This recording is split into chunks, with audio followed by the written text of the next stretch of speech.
Hello guys! Welcome to my eye.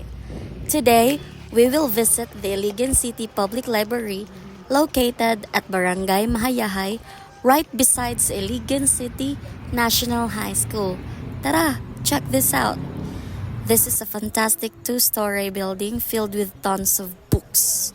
Daghan kayo niyong resources para sa mga estudyante jud, I swear. Look at all these shelves. Bisan unsang age, naagyud para nimo dinhi. They've got computers that are super accessible for students. Maayo kayo ni para sa research or assignments jud. And check this also. They even have printers available, making it easier to get your work done.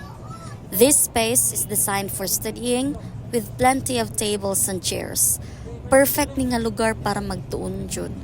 They also have academic toys like chess to help sharpen your mind.